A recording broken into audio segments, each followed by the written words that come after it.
She hit the mat hard enough to knock the breath out of her lungs, and the whole room laughed. The instructor stood over her, arms crossed, smirking at the woman in scrubs like she was the punchline to a joke everyone already knew. 31 years old, 5'4".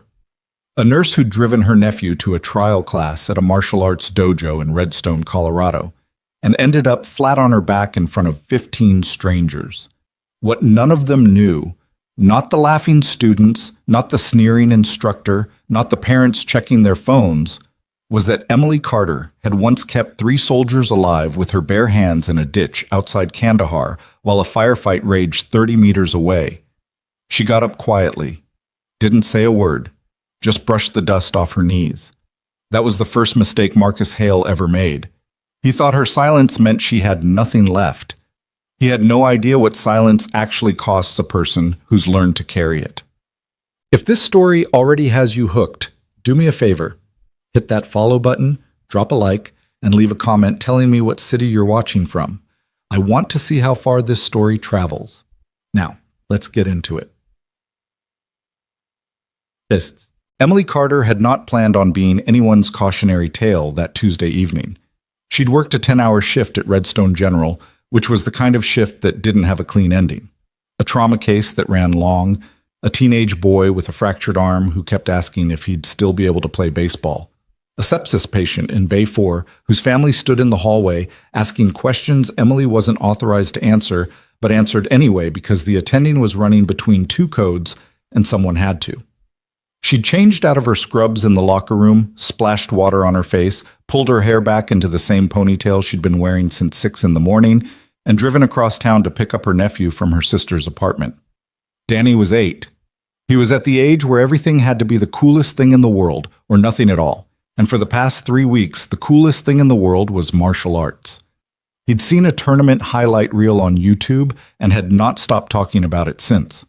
Emily's sister, Pauline, had looked up Iron Ridge Martial Arts, found a Tuesday trial class for kids, and asked Emily if she could take him since Pauline had a work call that ran until 7. Emily had said yes without thinking. She almost always said yes without thinking when it came to Danny. Iron Ridge sat between a laundromat and a cell phone repair shop on Callaway Street, the kind of storefront that had a hand-painted sign and a glass door covered in decals showing tournament brackets and belt rankings. Inside, the floor was covered in blue foam mats. A row of folding chairs lined one wall for parents. The air smelled like rubber and someone's old sweat that no amount of ventilation had fully cleared. Danny walked in with his eyes wide and immediately found 3 other kids his age near the equipment rack. Emily found a seat, set her bag on the floor, and checked her phone out of reflex. 2 messages from Pauline asking how it was going, 1 notification from the hospital scheduling app she'd been ignoring for a week. The class hadn't started yet. Maybe a dozen adults and kids were scattered across the mats, stretching or talking. Near the front, the instructor was running one of his older students through some kind of technique review. Quick, practiced movements, the kind that looked effortless only because they'd been drilled until the body stopped thinking.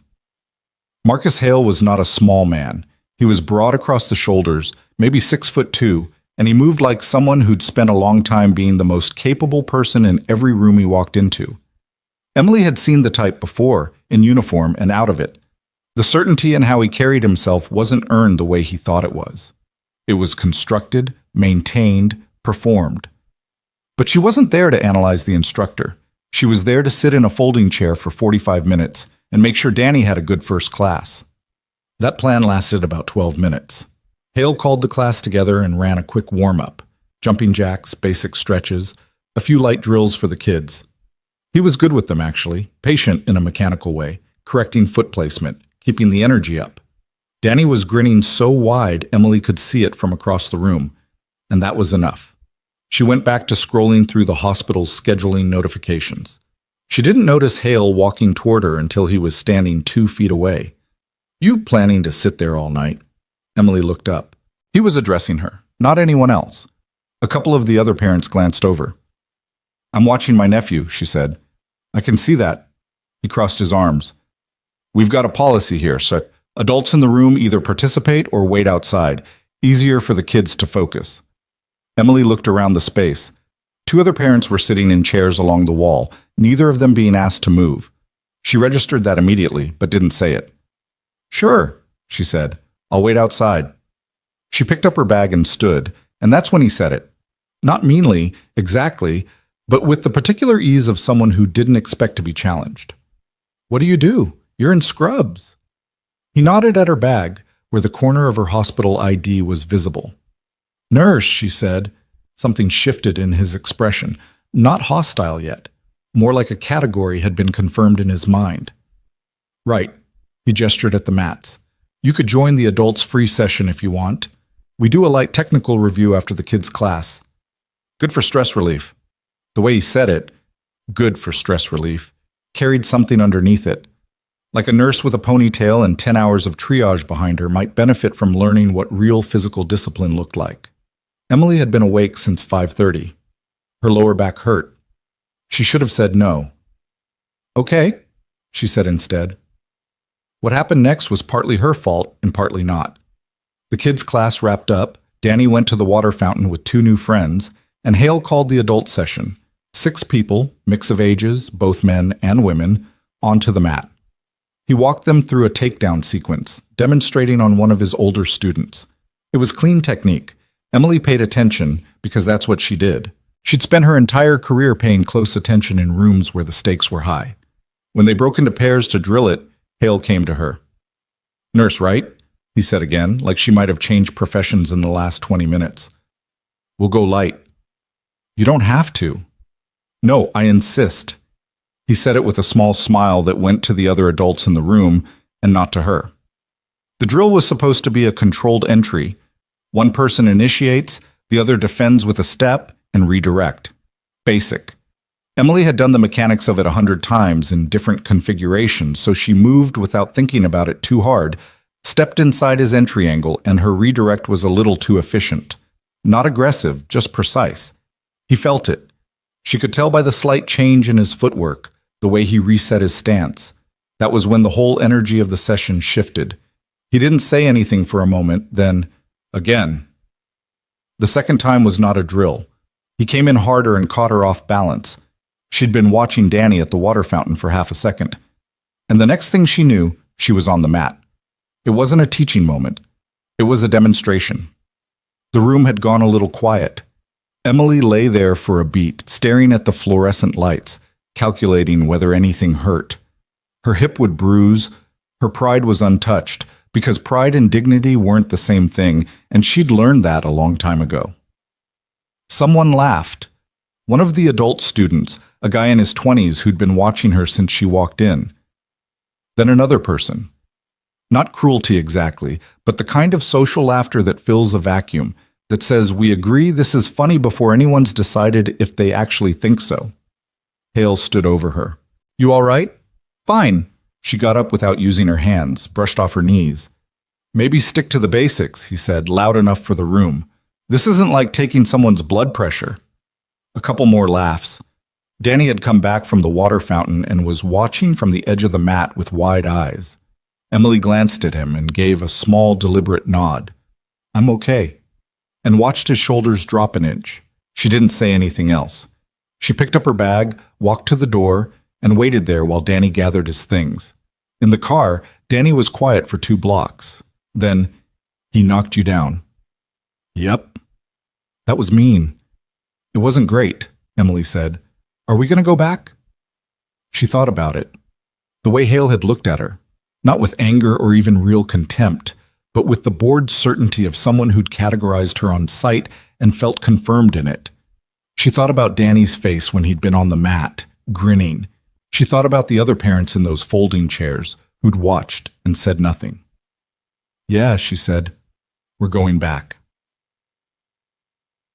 Metz. She returned Thursday to register Danny for the full session.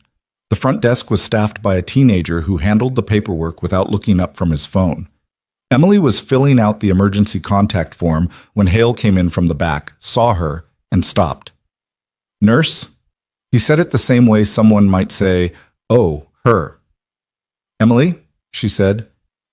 "My name is Emily Carter." He came to the counter and leaned against it. "You here to sign up the kid?" "Yes." "And yourself?" "Not yet." He nodded, the way someone nods when they've already decided something. You should know what happened Tuesday. That was on me. I went too hard. She waited.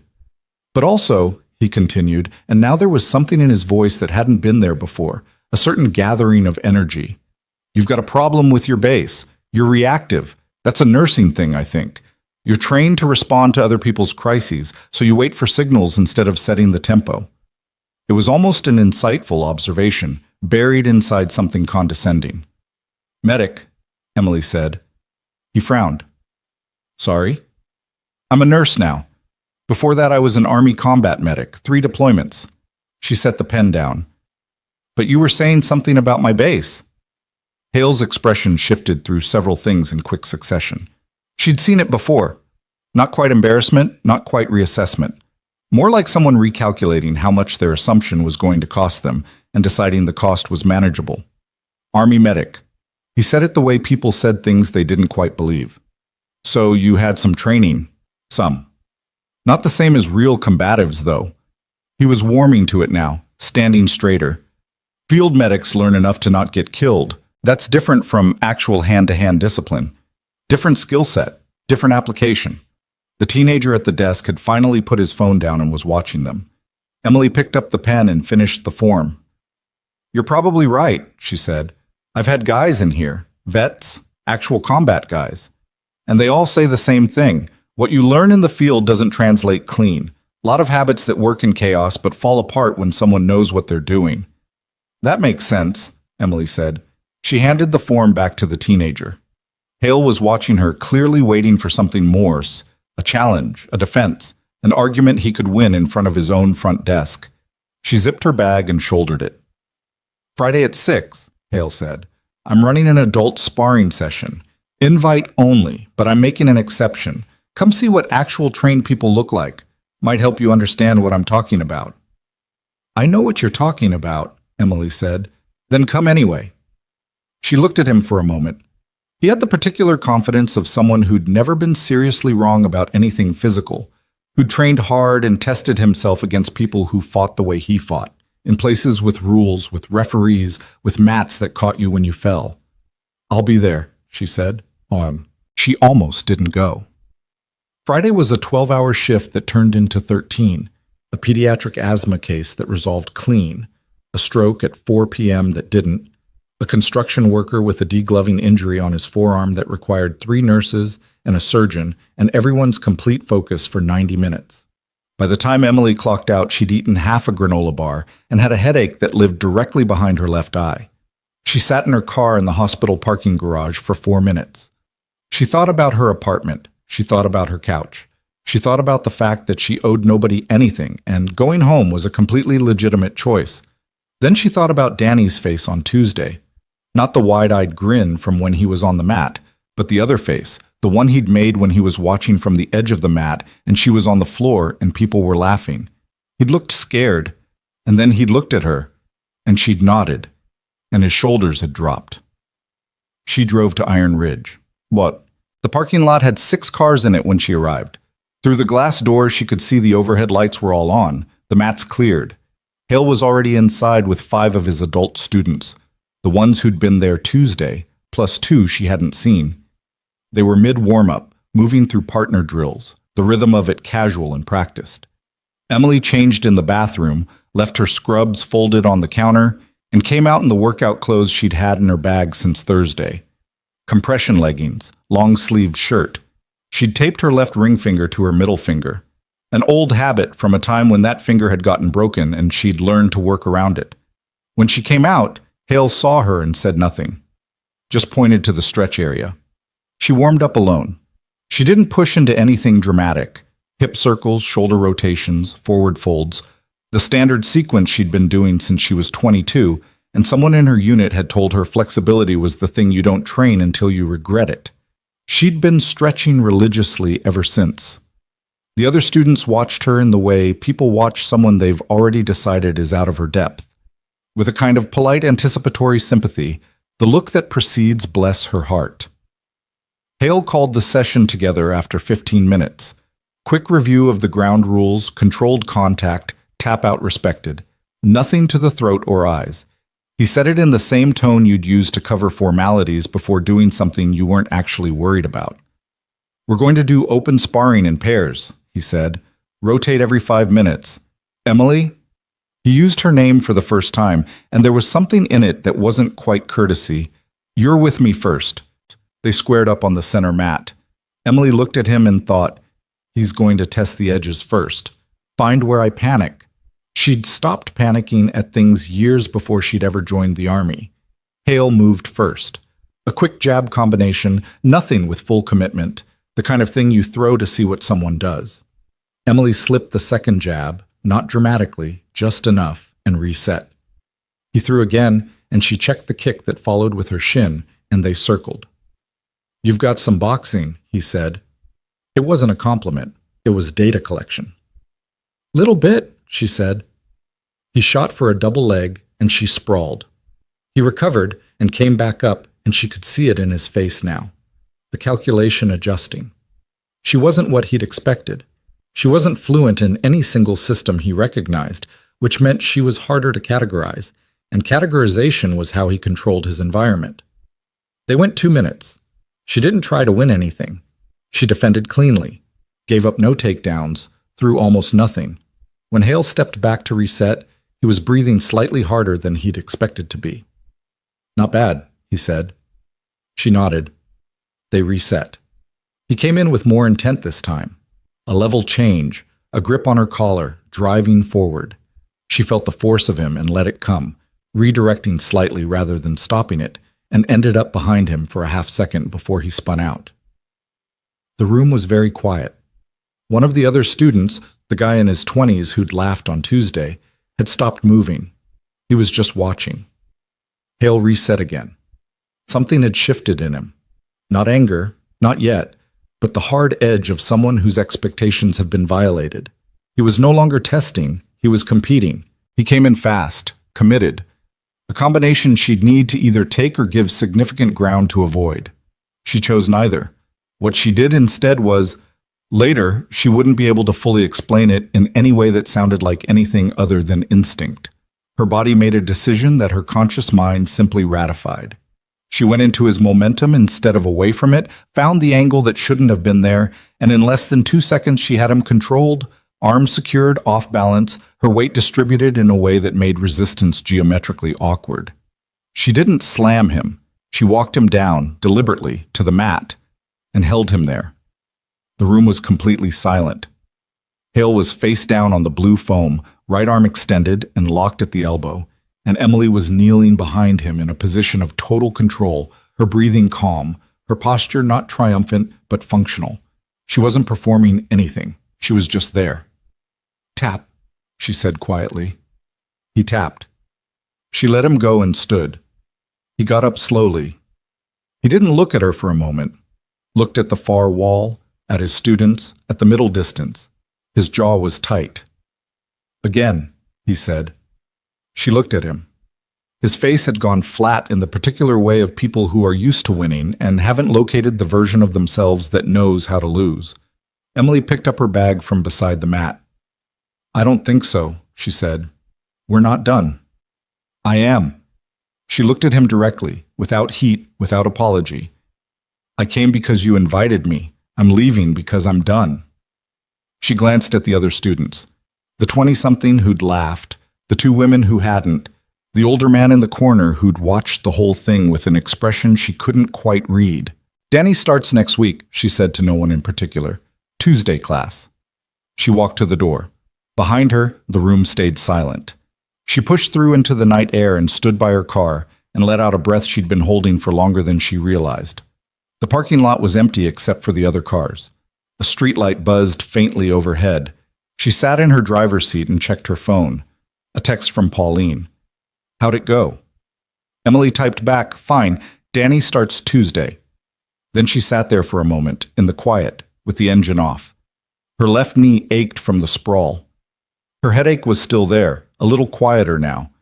She thought about the way Hale had looked at her.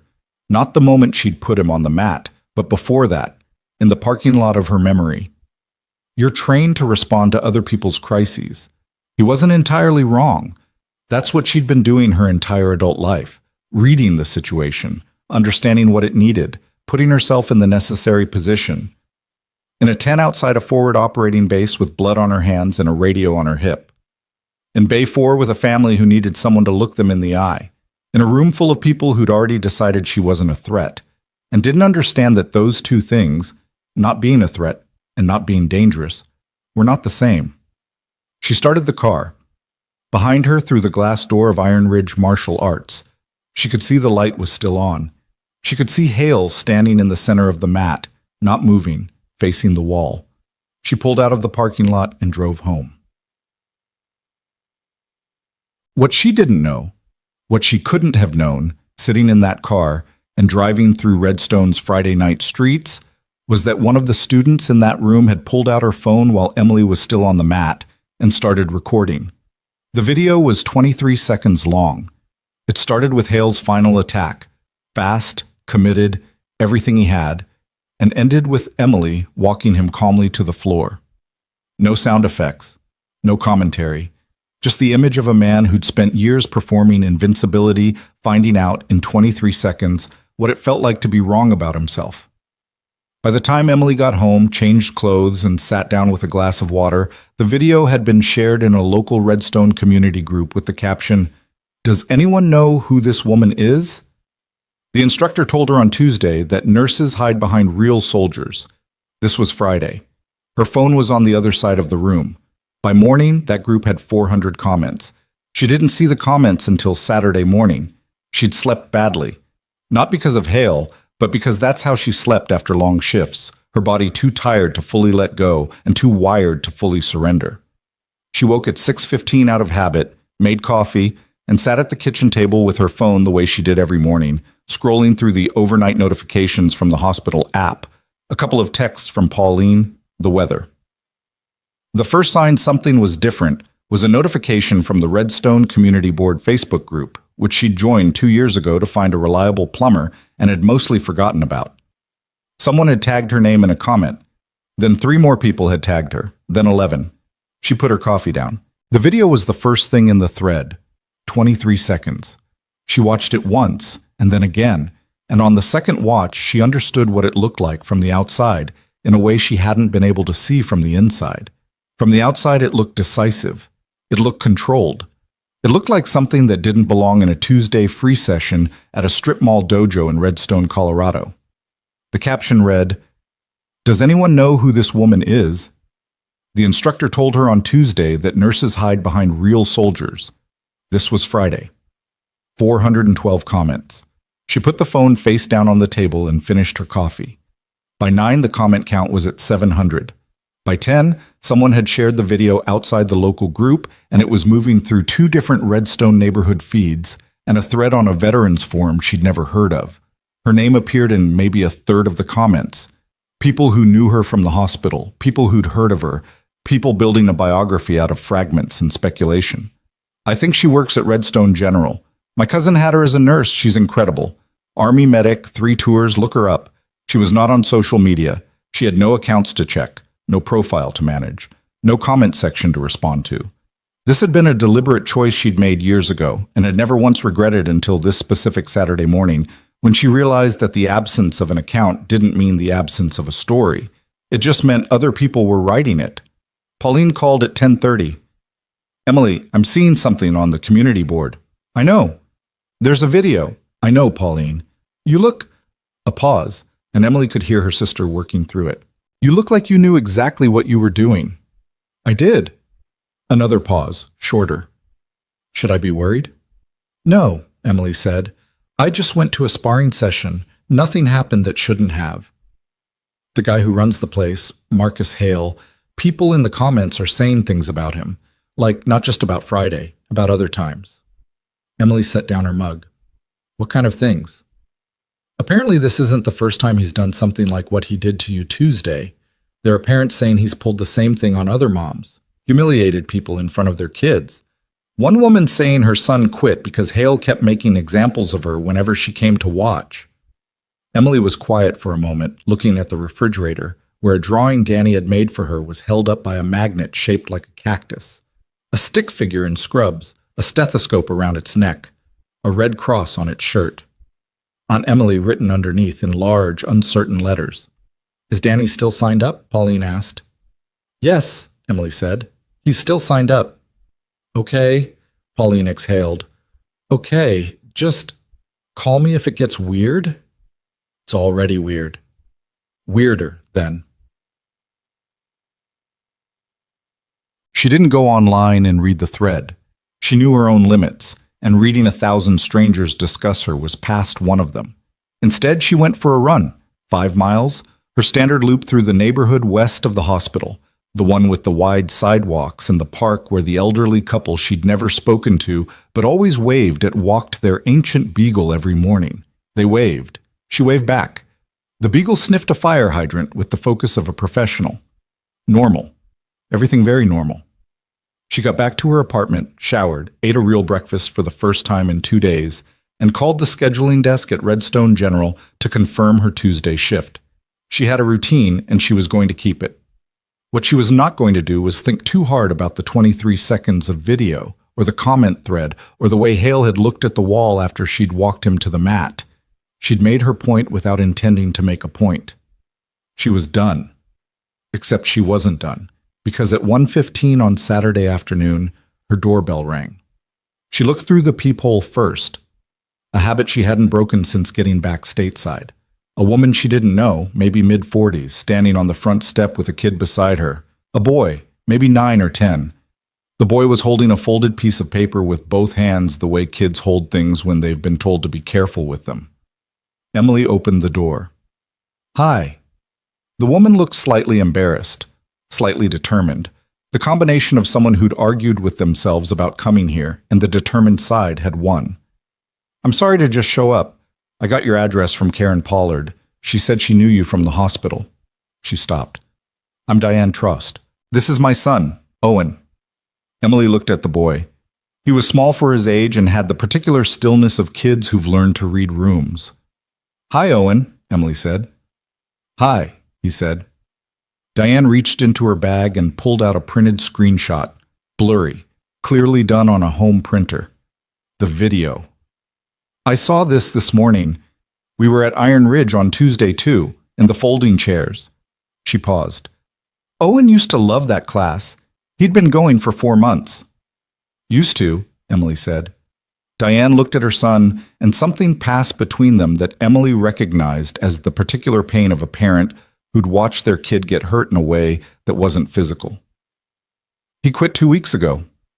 Hale was doing a demonstration, and he used Owen." She said it carefully, like the words had been rehearsed for precision. "He didn't hurt him, but he used him to show what bad form looked like, in front of everyone. Called him a perfect example of what not to do, and kept him up there for 5 minutes while everyone watched." Owen was looking at his shoes. "Owen's 9, Diane said. He cried in the car all the way home and hasn't wanted to go back since." Emily looked at the boy. She thought about Danny's face on Tuesday, the shoulders dropping when she'd nodded at him. She thought about the stick figure drawing on her refrigerator. "What's the paper?" Emily asked. Owen held it out. He'd written something on it, a kind of formal list, a kid's handwriting, slightly uneven. At the top it said, "Things Mr. Hale did that weren't okay," and there were 5 items below it. Emily took it and read it. She didn't rush. She read every item, and at the end she looked at Owen directly. "This took courage to write," she said. "Did you do this yourself?" "Yeah," he said. "Can I keep it?" He nodded. On Sunday, she got 2 more calls. One from a woman named Britt Kamara, whose daughter had been in the junior class for 6 months before Hale had told the girl, in front of her peers, that she was too slow to ever be serious about this. The girl was 11. The other call came from a man named James Sully, retired postal worker, who'd tried the adult class last spring, lasted 3 sessions, and quit after Hale had repeatedly made what he called fitness remarks about Sully's weight in front of the group. Emily wasn't a lawyer. She wasn't a social worker. She wasn't sure what to do with the phone numbers and the stories accumulating on the notepad beside her kitchen phone. An actual paper notepad, the same one she used for grocery lists, now carrying the careful notes she'd written while listening to each person. She wasn't sure what doing something about it even looked like. What she was sure of was that she wasn't the first person Hale had targeted. She'd been convenient. She'd been in scrubs, which made her legible to him in a particular way, categorizable, safe to dismiss. The Tuesday session had been a controlled environment where he was the authority and she was a visitor, and that had been enough for him to make an example of her without worrying about the cost. He'd miscalculated the cost. By Monday morning, the video had 47,000 views and shared posts across 3 platforms she'd been told about secondhand. She still hadn't watched it again. A local news blogger who ran a Redstone community journalism site had reached out through Pauline asking if Emily would be willing to do an interview. Emily had said she'd think about it, which was her way of saying no while she figured out if it was actually no. She went to work Monday and did her job. The stroke patient from Friday had been transferred to step down and was squeezing her husband's hand. The construction worker with the degloving injury was out of surgery and furious about the drain tube, and Emily spent 15 minutes with him explaining clearly what the drain was doing and what would happen without it, and he settled down. A pregnant woman came into triage with contractions 3 weeks early, and Emily stayed with her until the OB arrived because the woman's partner was stuck on the highway and she was scared, and sometimes that was the job. Not the clinical part, just the staying. She got home at 6:40 and found a note tucked under her apartment door. Plain white envelope, her name on the front in handwriting she didn't recognize. She stood in the hallway for a moment before opening it. Inside, a single index card. You made a mistake on Friday. Some things don't stay on the mat. M. She read it twice. Then she went inside, locked the door, and sat down at her kitchen table. M. Marcus Hale. She was certain of it without being able to prove it. The handwriting was sharp and even, the kind of writing that had been taught with care, and the phrasing, some things don't stay on the mat, had the rhythm of something said aloud first, tested, then written down. She set the card on the table and looked at it. She wasn't scared. That wasn't the word for it. It was something more precise, a heightened state of attention, the same thing that happened in her body when a patient's numbers started trending wrong and nothing was obviously the cause yet. The body reading the situation before the mind caught up. She took a photo of the card with her phone. Then she put it back in the envelope and put the envelope in the drawer under her utensils, behind the batteries and the takeout menus. She made dinner. She ate it standing at the counter because she was tired of sitting. She was watching the news with the volume low when her phone buzzed with a text from an unknown number. I know what you're planning. You should think about what it cost. She stared at the message for a long moment. Then she added the number to her contacts under the name Unknown. Keep and set the phone down. She wasn't planning anything. That was the strange part. She was a nurse with a Tuesday shift and a nephew who wanted to learn martial arts and a list on a notepad next to her grocery list. She hadn't set out to expose anyone. She hadn't gone to Iron Ridge looking for a fight in any sense of the word. But she was beginning to understand that what had started on a blue foam mat on a Tuesday evening was not going to end quietly, because quiet endings required all parties to agree to them. And Marcus Hale had apparently decided that the 23 seconds of video and the 1,000+ comment thread constituted something he needed to respond to. The question was what responding looked like when you were a man who'd built your entire identity on being undefeatable. She found out Tuesday morning, 4 hours before Danny's class, when Pauline called her crying. They're saying things about you, Pauline said. Online. Hale's account. He has a dojo page. He posted something. Pauline, slow down. What did he post? She heard her sister taking a breath. He posted a thing saying that the video was edited, that it was staged, that you came in already knowing what you were going to do because he's saying you had a friend record it on purpose, that it was a setup to discredit him. Another breath. And he's saying that you've had complaints filed against you at the hospital, patient complaints. He's saying your nursing license has a disciplinary note on it. The kitchen was very quiet. Is any of that true? Pauline asked. No, Emily said. A pause. Emily, none of it is true, Pauline. She said it without heat, without defensiveness, the way she said things she was certain of. Her record at Redstone General was clean. Her license had no disciplinary action, had never had any disciplinary action.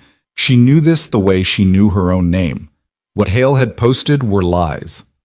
Clean, specific, verifiable lies about a real person with a real professional record. And he'd posted them to a page with 1,100 followers in a town where people knew who she was. She sat down at the kitchen table. She was going to need to talk to someone, not Pauline, not the journalism blogger, someone who understood what came next when a private person's professional reputation got put in the middle of a public fight they hadn't started. She picked up her phone and called a number she hadn't dialed in 2 years. It rang 4 times. "Voss?" said the voice on the other end. Clipped, alert, the tone of someone who answered the phone ready to work. "It's Carter," Emily said. "I have a situation." A pause. Then, "How bad?" Emily looked at the notepad on the table.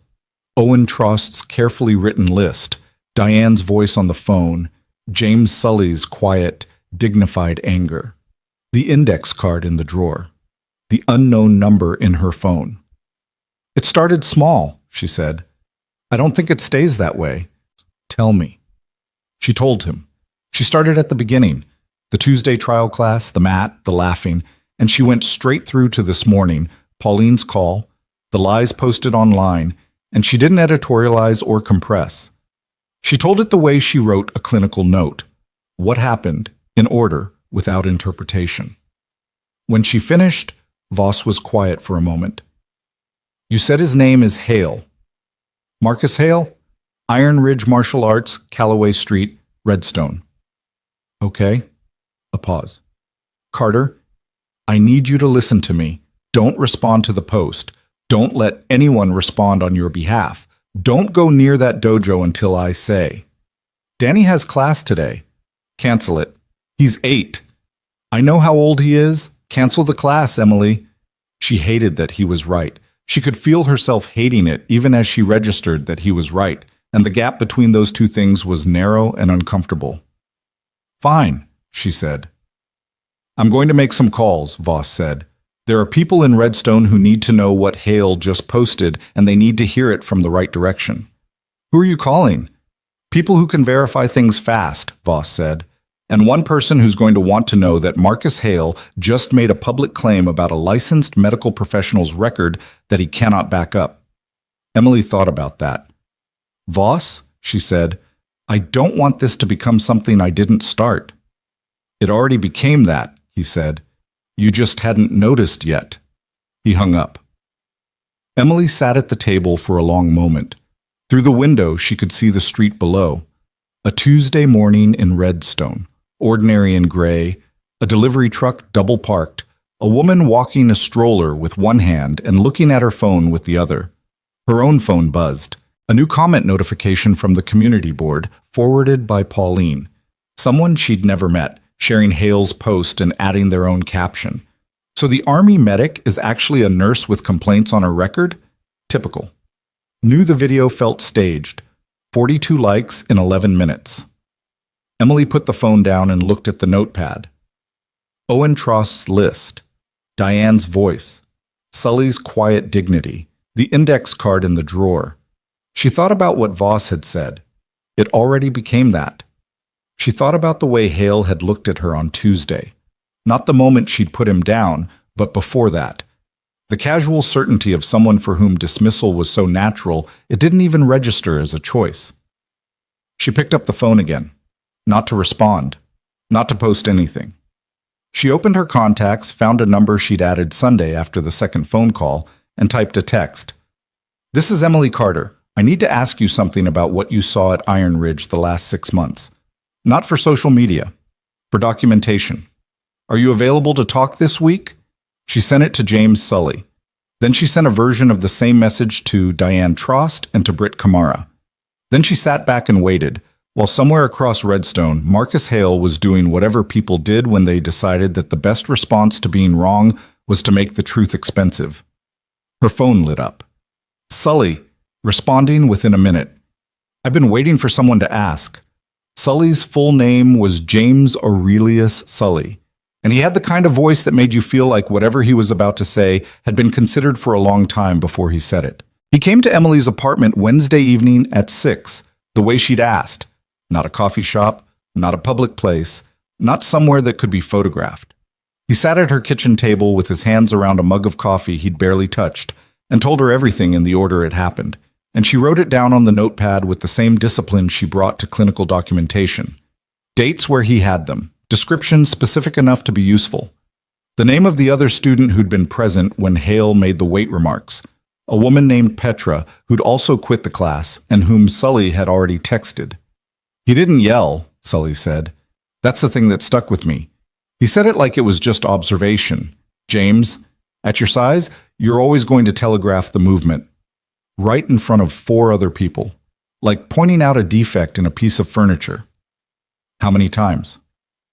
3 sessions, different version each time. By the 3rd one, I didn't go back. He looked at his hands. I'm 61 years old. I've handled worse.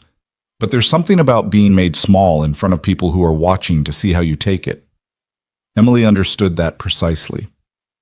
Diane Trost came Thursday morning before Emily's shift, Owen in tow because school was on a delayed start.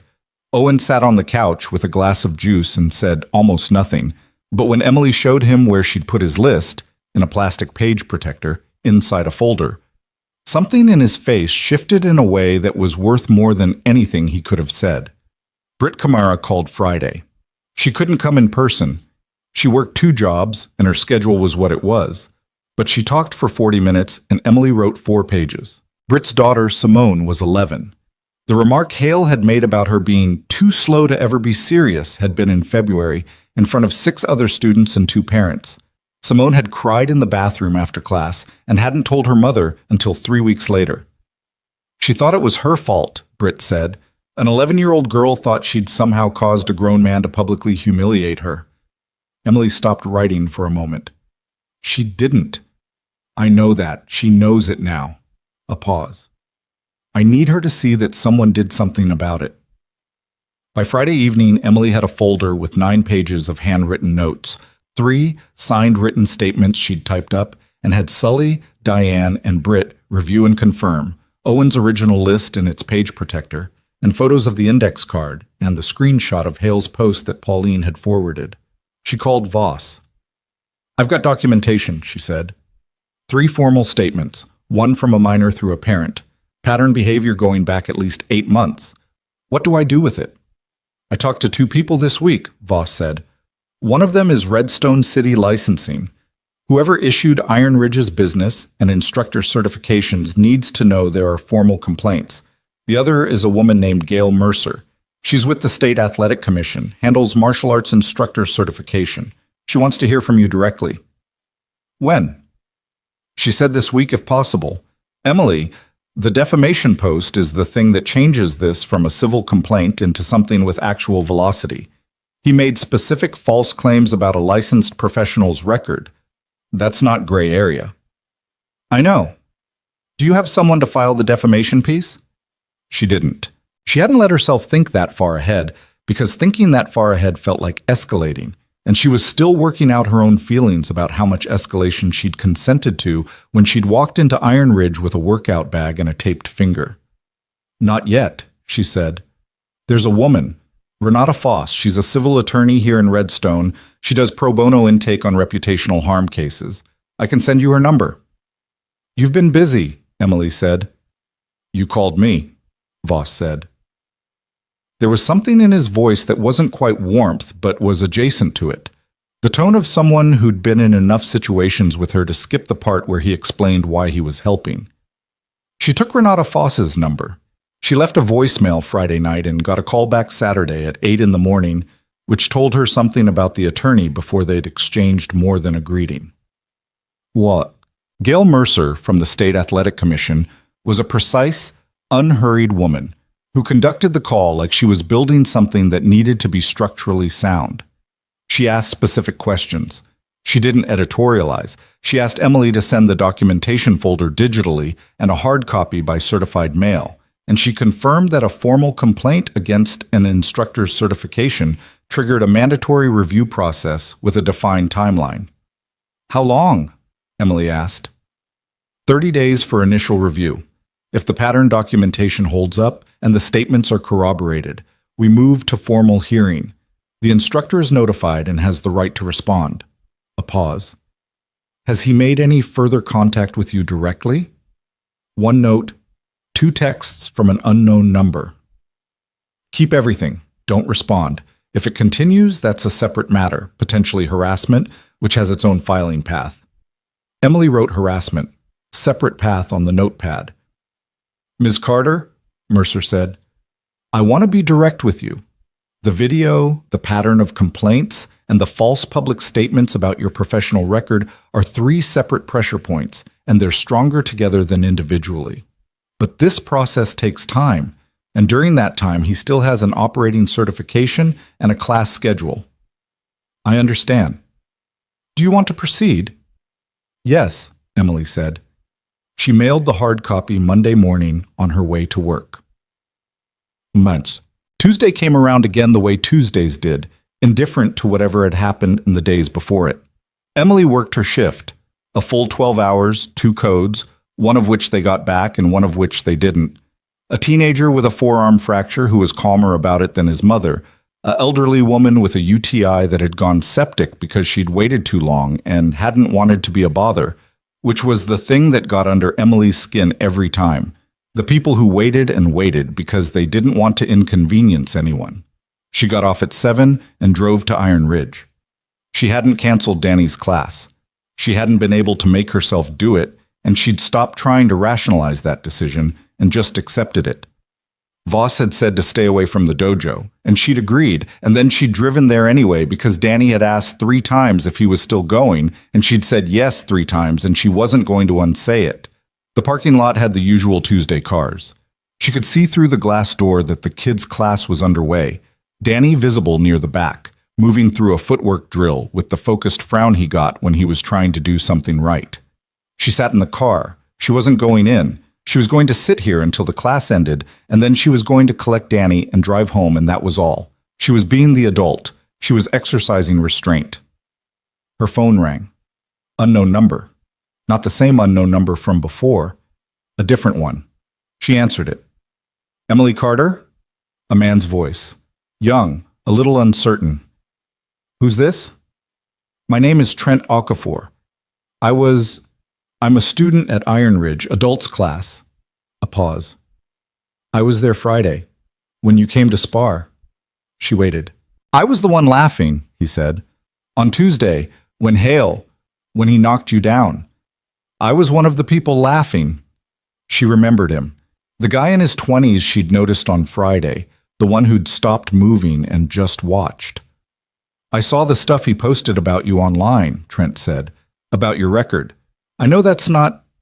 I've been going there for 2 years, and I know what he does. The thing he said about your nursing license, I know that's not real because I have a cousin who's a nurse, and I looked up how licensing complaints actually work, and you can look them up. There's nothing on your record. I already checked. Another pause. I'm sorry for laughing. That's actually why I called. I'm sorry. Emily looked at the glass door of the dojo. Danny was still in his drill.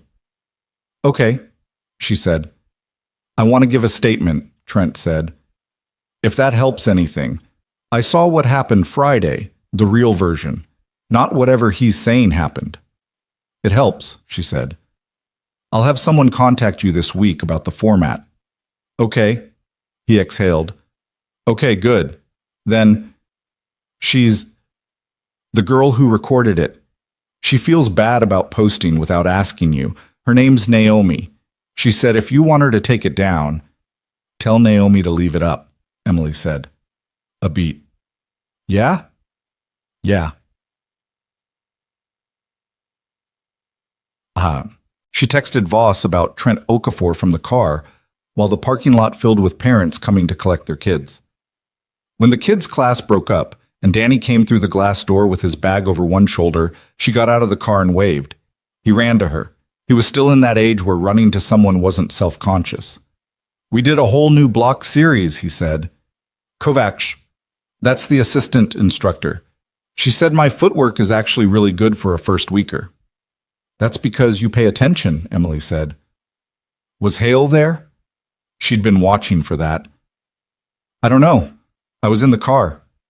Danny looked up at her. He had Pauline's eyes, the same careful, reading look. Are you in trouble? No, she said. Is he? She put her hand on the back of his head, briefly, the way you do with kids when you don't want to make a moment too large or too small. Come on, your mom's making that rice thing you like. He accepted the redirect with the practiced ease of a kid who'd learned that adults changed the subject when they were deciding something important. The thing Hale did next was not something Emily had expected, which meant she'd underestimated him in one specific way. She'd assumed he would let the institutional process play out and manage his response through the same channels everyone else used. File a countercomplaint, issue a public statement, hire someone. What he did instead was show up at Redstone General on Wednesday. Not to cause a scene. That wasn't his style. She understood that now. His style was the controlled environment, the position of authority, the choice of terrain. He walked in through the main entrance at 2 p.m, during the shift change when the lobby was at its most transitional, and he asked at the front desk for Emily Carter. He was told she was on shift and unavailable. He said he'd wait.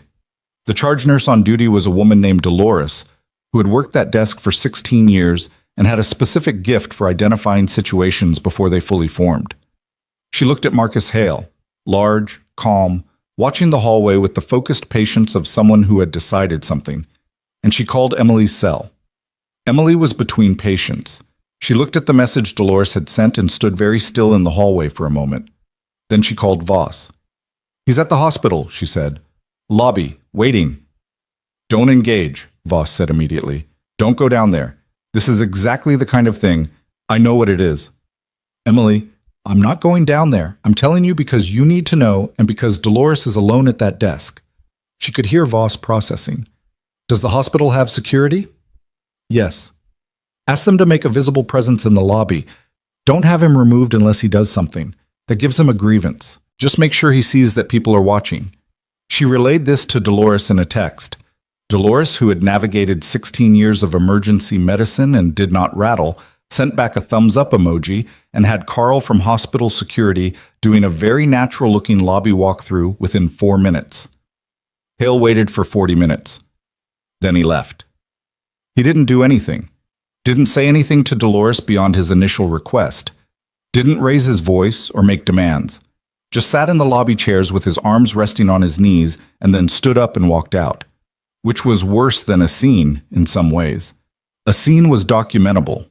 A man sitting quietly in a hospital lobby waiting for a nurse he had a dispute with was a man who understood exactly where the legal lines were and had no intention of crossing them visibly. Emily finished her shift. She walked out through the staff entrance on the east side of the building, the one that opened onto the parking structure, not the main lot. Old habit. She sat in her car and let herself feel the particular exhaustion of a day that had been hard in 2 completely different directions at once. The clinical hard and the personal hard, running simultaneously, drawing from the same reserve. Her phone buzzed. Renata Voss. I've reviewed the documentation you sent, the attorney said. I want to move on the defamation claim this week. The post is still up. He hasn't taken it down, which matters. And the longer it stays up, the cleaner the case. What does moving on it mean? A cease and desist first. Formal demand to remove the post and issue a correction with a response deadline. If he doesn't comply, we file. A brief pause. Ms. Carter, I want to ask you something directly. Is there anything in your professional history, anything at all, that he could use? Any complaint, any incident, any documentation that's ambiguous? Emily thought about it seriously, the way the question deserved. She thought about every patient she'd lost and whether she'd done everything she could. She thought about the times she'd been short with families because she was exhausted and the times she'd given a clinical opinion that turned out to be wrong. She thought about the harder cases, the ones in the field, before any of this, the decisions that got made in conditions that no debrief could fully account for. No, she said. Nothing that would hold up. Good, Renata said. I'll have the cease and desist out by Friday. The cease and desist went out Friday. By Saturday morning, Hale's post was still up. By Saturday afternoon, he'd added a comment below it. Stand by everything I said. Let them come. Emily read it on her phone, sent a screenshot to Renata, and made breakfast. What she wasn't prepared for was the community board post that appeared Saturday evening, not from Hale, but from a woman named Sandra Price, who identified herself as a longtime Iron Ridge parent. The post read, "I've known Marcus Hale for 4 years. He's dedicated his life to this community and to these kids. What's happening to him right now is a coordinated attack by someone who came into his dojo looking for a fight and is now using lawyers and social media to destroy a good man. Shame on you." 409 likes in 3 hours. Emily didn't read the comments. Pauline called and Emily didn't answer. She sat at the kitchen table with her notes and her folder and her documented statements, and she thought about the very specific mechanism by which a person with documentation and standing could still find themselves losing ground in a public conversation, because public conversations didn't operate on evidence. They operated on narrative, and the narrative of the wronged local institution was older and easier to reach for than the truth. She called Voss at 9 p.m. "He's not going to take the post down," she said. "I know." "Renata's going to file." "I know that too. Emily, there's something else." His voice had changed slightly, the same slight change she remembered from briefings that were about to get complicated. "I made a call this week to an old contact at Fort Bragg, trying to verify your service record, get something official we could put alongside the statements. Make the whole picture harder to argue with." "Okay," she said slowly. "My contact flagged something. Your record has a designation on it. There's a classification note on a chunk of your third deployment. Not your whole record, just a portion." She was very still. "How much of a portion?" "The last 4 months," Voss said. "The contact says he can't access it without clearance he doesn't have. And when he tried to pull it through standard channels, the request bounced back with a flag from a unit designation I didn't recognize." The kitchen was quiet. The refrigerator hummed. The drawing on the refrigerator, stick figure in scrubs, red cross on the shirt, was softly lit by the under-cabinet light. Emily knew what the last 4 months of her third deployment contained. She knew it specifically in the way that things you carry for long enough become structural rather than incidental. They're not memories you return to, they're load-bearing. "Voss?" she said. "Yeah." "The unit designation, what was it?" He read it to her. She closed her eyes. That's not something I can talk about on this line," she said. "I know." A pause. "Carter, is there something coming that I should know about?" She opened her eyes, looked at the folder on the table. Owen Trost's list in its page protector. Sully's careful, precise recounting. Britt Camara's voice on the phone. "I need her to see that someone did something about it." "Someone's going to come," she said. "Not because of Hale. Because of what you just triggered when that request bounced." "Who?" "I don't know exactly," she said. "But whoever responds to flags on that unit designation, they're not going to call first." 3 hours later, at 12:14 in the morning, a black SUV with government plates and no visible agency markings pulled into the parking lot of her apartment building and sat there with the engine running. Emily was still awake, sitting at the kitchen table, and she saw the headlights from her window.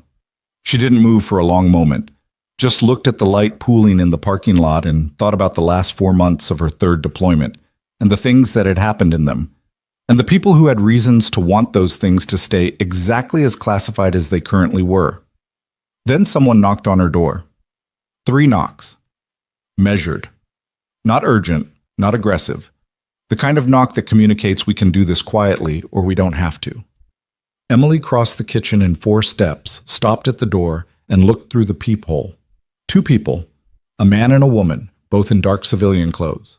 Not suits, not uniforms, the specific non-clothing of people who wanted to look like nothing in particular. The man was maybe 50, broad through the jaw, standing slightly back and to the right the way someone stands when they're letting the other person take point, but haven't actually relinquished control. The woman was younger, mid-30s, and she was the one who'd knocked. She was holding a folded credential case in her left hand, visible, deliberate. Emily unlatched the deadbolt and opened the door. "Emily Carter," the woman said.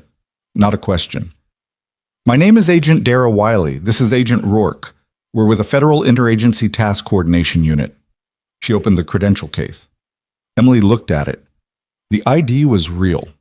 She'd seen enough federal IDs to know what real looked like. "We'd like to come in." "It's after midnight," Emily said. "Yes," Wiley said. "It is." Emily stepped back and let them in.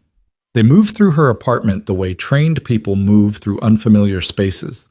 Not invasively, not dramatizing anything, just taking in the geometry of the room with the automatic efficiency of people for whom reading an environment was as natural as breathing. Wiley sat at the kitchen table without being invited. Rourke stayed near the hallway, weight on his back foot. Emily sat across from Wiley and waited. "You made a request," Wiley said, "through a contact at Fort Bragg to access a portion of your service record from your third deployment." "My contact made the request," Emily said, "on my behalf." "The request flagged a compartmentalized unit designation," Wiley said, "which triggered a protocol review." She set her credential case on the table and folded her hands over it. "We're not here about Marcus Hale." "I know," Emily said. Something shifted in Wiley's expression. Not surprise, more like recalibration. "How much do you know about why we're here?" "The unit designation Voss read me is associated with a joint operation from my third deployment, the last 4 months of it. That operation, the parts of it that overlap with my service record, are classified at a level that doesn't get accessed through standard channels without triggering exactly what just happened." Emily kept her voice even. "So someone saw the request, ran my name, and decided to come talk to me in person at midnight to find out what I'm doing." Rourke from the hallway. "What are you doing?" "Trying to prove I'm a competent nurse with a clean record," Emily said. "Somebody posted lies about me online. I'm building documentation to correct them." Wiley and Rourke exchanged a look that lasted less than a second. "The situation with Hale," Wiley said. "Yes." "Walk me through it." She said it the way clinicians said things. No preamble, no softening, just the request and the expectation that it would be honored. Emily walked them through it, start to finish, the same sequence she'd told Voss, except shorter. She'd told it enough times now that she knew which pieces were structural and which were detail, and she gave them the structure.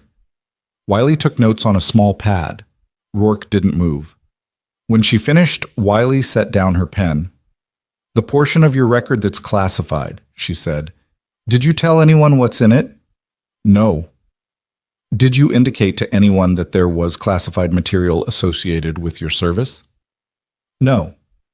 "I told Voss the record existed. I didn't tell him what it contained." "Does Hale know anything about your third deployment beyond what's in your general service record?" "He doesn't know anything about any of my deployments," Emily said. "He thought I was a nurse who'd done some basic field medic training. That was the whole point."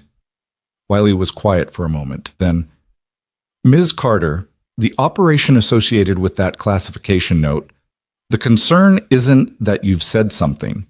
The concern is that a request touching that classification got logged into a system, and that system has a record of the inquiry, and that record has your name on it. In the current environment, that creates a thread." "What kind of thread?" "The kind that people pull," Rourke said from the hallway. Emily looked at him. He was watching her with the flat, assessing look of someone deciding how much to say. "We're not here to threaten you," Wiley said, and she said it without defensiveness, just as information. "We're here because the protocol requires a face-to-face when this flag fires, and because we needed to assess the situation directly before deciding how to handle the inquiry in the system." "How are you going to handle it?" "That depends on what you need," Wiley said. Emily hadn't expected that. She sat with it for a moment. "I need my professional record to be publicly verifiable," she said. "Hale posted specific false claims about a nursing license disciplinary note. I need documentation that my record is clean, in a form that can be used in a civil proceeding." "That we can do," Wiley said.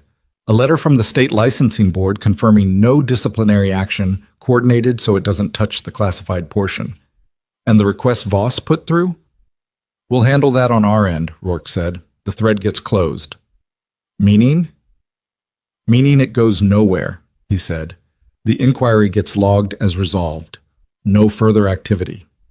Emily looked at him steadily. "I need to know you're not closing it in a way that hurts Voss." "We're not interested in Voss," Wiley said. "I need to know that." "You have my word," Wiley said. And something in the way she said it, not performative, not bureaucratic, just direct, made Emily believe her. They left at 1:15 in the morning. Emily listened to the SUV pull out of the lot, then sat at the table for a while in the quiet. The refrigerator hummed. The stick figure drawing held its position on the door. She made herself go to sleep. She had a shift in 6 hours, and sleep was not optional. It was clinical necessity. She'd learned that lesson in a tent outside a forward operating base when she'd been awake for 32 hours and made a dosage calculation she'd had to recheck 3 times because her hands weren't entirely sure what her brain was asking them to do. She set her alarm and closed her eyes and slept badly and completely, which was the only way she knew how. The letter from the State Nursing Licensing Board arrived digitally on Monday, coordinated as promised. Clean, official, time-stamped, confirming 0 disciplinary actions on Emily Carter's record, past or present. Renata Foss had it filed as an exhibit in the defamation case by Monday afternoon. Tuesday morning, Hale's post was still up. His comment below it, "Stand by everything I said," had collected another 112 likes since the weekend. Tuesday afternoon, the Redstone City Business Licensing Office received formal complaints from 3 independent parties regarding Iron Ridge Martial Arts and its head instructor. The complaints cited documented pattern behavior, witness statements, and the pending State Athletic Commission review. Emily didn't file any of those complaints herself. Sully filed one. Britt Camara filed one. The third came from Trent Okafor, who'd looked up the procedure on his own and done it without telling anyone. Emily found out about Trent's complaint when Renata forwarded her the city licensing office's acknowledgement email, which had been CC'd to all 3 complainants. She sat with it for a moment, the image of a 20-something guy in a martial arts class looking up a formal complaint procedure and doing it because he felt like he owed her something for laughing 3 weeks ago. People did unexpected things. She'd spent her entire career watching people do unexpected things, small terrible things, and small extraordinary things, often in the same shift, sometimes in the same room. She texted Trent, "I heard what you did. Thank you." He wrote back 20 minutes later, "Least I could do." Probably literally. She almost smiled. The Athletic Commission's formal review notification went to Iron Ridge on Wednesday. It was a standard letter. No accusations in the language, just the procedural fact of a review having been opened, the timeline, and the requirement that Hale respond within 21 days. Standard, bureaucratic, the kind of document that looked like nothing from the outside. What it meant in practice was that Hale now knew the complaint had teeth. He'd known about the community board chatter. He'd known about the defamation filing. Renata's cease and desist had reached him 8 days ago, and he'd ignored it, which was now an exhibit in its own right. But the Athletic Commission review was a different category of problem. His instructor certification was the foundation of everything. The dojo, the income, the identity.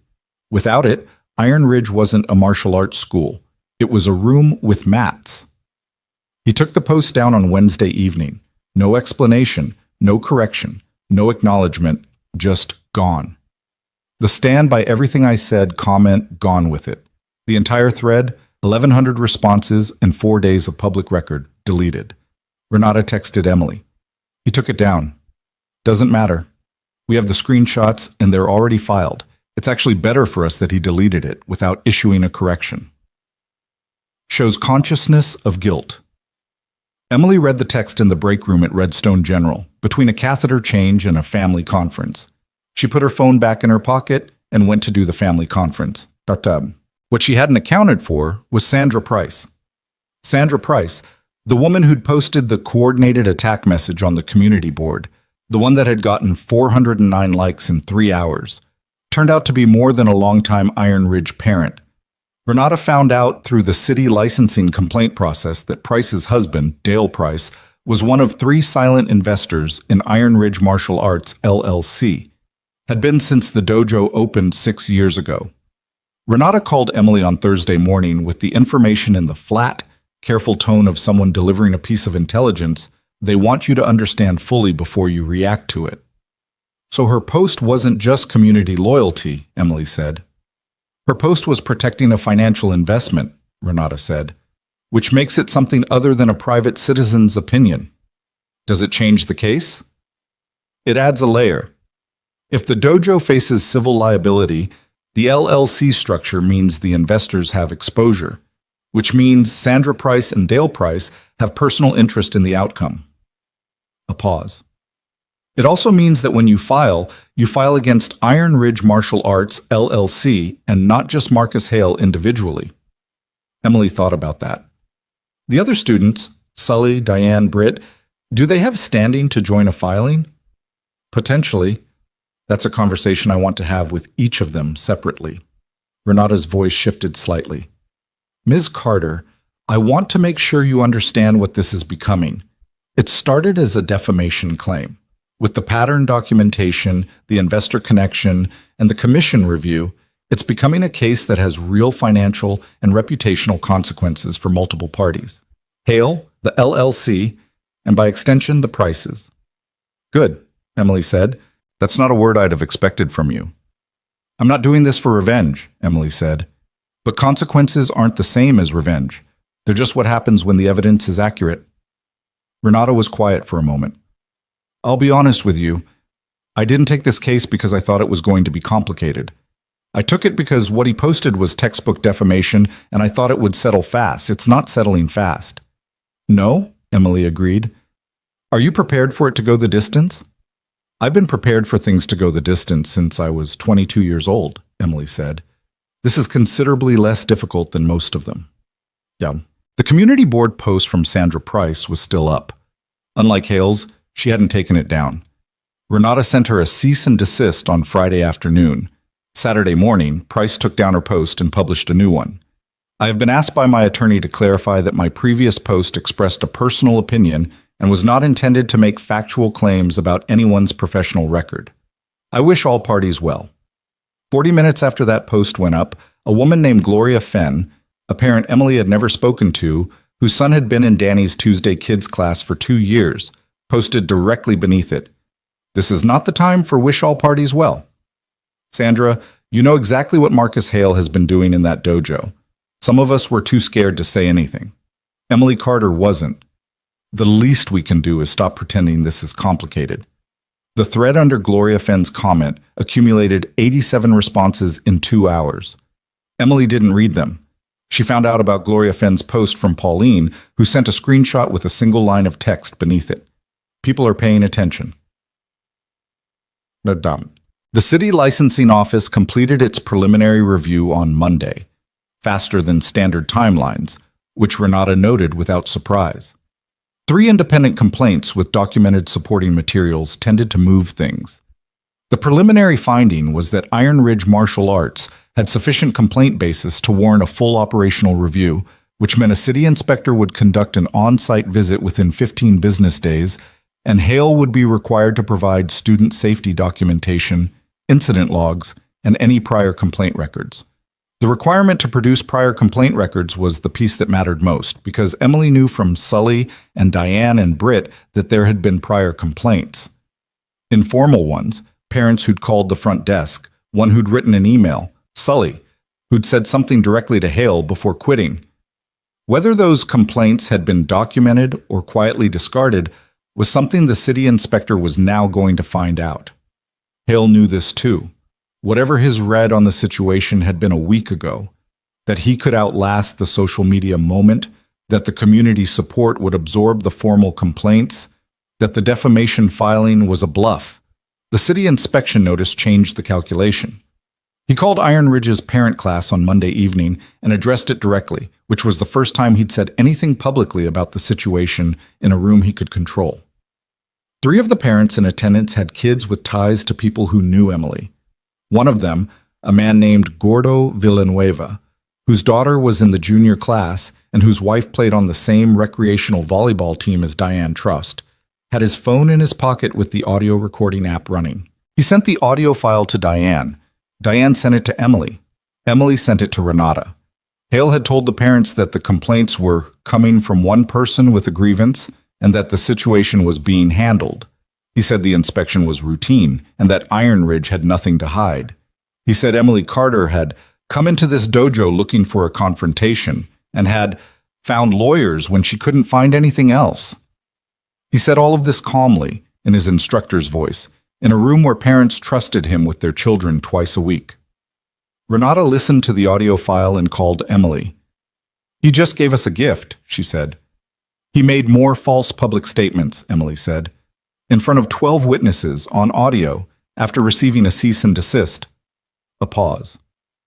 "Emily, he is not a stupid man, but he is a man who has operated for a long time without anyone pushing back hard enough to cost him anything. He doesn't know how to adjust for actual consequences yet." "He'll learn," Emily said. "By then it'll be too late." Voss showed up at her apartment Tuesday evening unannounced, which was something he did when he'd decided that a phone call wasn't sufficient. He was 53 years old, former military intelligence, currently a private security consultant, and the kind of man who took up exactly as much space as he needed, and never more. He'd served one rotation alongside Emily's unit during her second deployment, and they'd maintained the kind of contact that didn't require frequency to stay current. The occasional call, the reliable response. He sat at her kitchen table with coffee and looked at the folder she'd assembled, which had grown to 31 pages. "You've been busy," he said. "People kept giving me things." He turned pages without rushing, stopped at Owen Trost's list, still in its page protector. "Read it fully. Set it down." "The commission review," he said. "How long does the process actually take?" Mercer said 30 days for initial review, then a formal hearing if the pattern holds. "And the civil filing?" "Renata wants to file formally next week. She's already got the complaint drafted." Voss nodded slowly. "The agents, Wiley and Rourke, they said the thread was closed." "Yes." "Do you believe them?" Emily thought about it honestly. "I believe Wiley," she said. "Rourke I can't read completely, but yes, I think what they needed was to assess the situation and close the loop. And the situation is ordinary enough that there's no reason for them to leave it open." Voss accepted that. "There's one more thing," he said. She waited. "I made some inquiries, separate from the Bragg request, nothing that touched the classified material, about Hale's background, just professional history." He set down his coffee. Before Iron Ridge, he ran a combatives program at a private security firm in Phoenix for 3 years. The firm dissolved. I found 2 former employees who said the firm had internal disciplinary actions against Hale for conduct with female staff. Nothing criminal, but documented internally. Emily was quiet. "Those former employees," she said, "would they talk to Renata?" "One of them already said yes." She looked at the folder on the table, 31 pages, and now something more. Not just a pattern in Redstone. A pattern with a history, with a geography, with a paper trail that predated Iron Ridge and everything in it. "He built the same environment twice," she said. "At minimum," Voss said. "Maybe more. I only went back as far as Phoenix." She thought about Sandra Price's carefully worded retraction. "I wish all parties well." She thought about the LLC structure, the investor exposure, the city inspection, the audio file from the parent meeting, Owen Trost's list in its page protector. She thought about Britt Camara's voice. "I need her to see that someone did something about it. All of it was true and documented and in the right hands. And Marcus Hale still had his certification, still had his class schedule, still had his keys to Iron Ridge and his name on the sign and the particular authority that came from being the person in the room who everyone assumed had the right to be in charge. That was going to change. She could feel the shape of how it was going to change. The commission review, the civil filing, the Phoenix employment history, the audio from Monday's parent meeting. It was going to change because the documentation was solid and the process was working and the truth was not, in this case, complicated. But it hadn't changed yet. But Wednesday, she went back to work. 12-hour shift, the standard texture of it. 2 admissions through triage, a post-surgical patient in Bay 2 who was trying to unhook her own IV because she needed to use the bathroom and hadn't wanted to bother anyone, a man in his 70s with chest pain that turned out to be musculoskeletal, and who was so relieved he cried a little and apologized for crying, which Emily told him was completely unnecessary. At 4 in the afternoon, she was in the supply room doing a cart restock when Dolores appeared in the doorway. "There's someone in the lobby," Dolores said. Not Hale. A woman. She asked for you by name and said it's not medical. Emily looked up. What's her name? Naomi Birch. The name landed. She'd heard it. Trent Okafor on the phone, the girl who recorded it. Her name's Naomi. The student who'd filmed 23 seconds on a Friday night and started something she probably hadn't fully anticipated starting. Tell her I'll be down in 10 minutes, Emily said. Naomi Birch was 24 and looked younger. She was sitting in the lobby with her hands in her jacket pockets and the expression of someone who'd talked herself into coming here 4 times and was now committed before the 5th talkout. She stood up when Emily came through the hallway door. I'm sorry to come to your work, she said immediately. It's okay. You want coffee? There's a machine. No, thank you. She sat back down when Emily sat. I wanted to apologize in person for posting the video without asking you. I told Trent to tell you to leave it up. I know, but I didn't ask first. She looked at her hands. I posted it because I was angry. He'd been pulling that kind of thing for a long time, and I was angry, and you seemed like you didn't know what just happened, and I wanted people to see. She looked up. I didn't think about what it might do to your life. That wasn't fair. Emily looked at her. How long had you been at Iron Ridge? 14 months? Did he do anything to you directly? Naomi was quiet for a moment.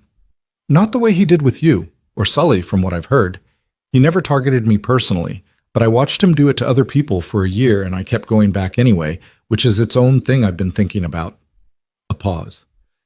I gave a statement to the attorney, the one handling your case.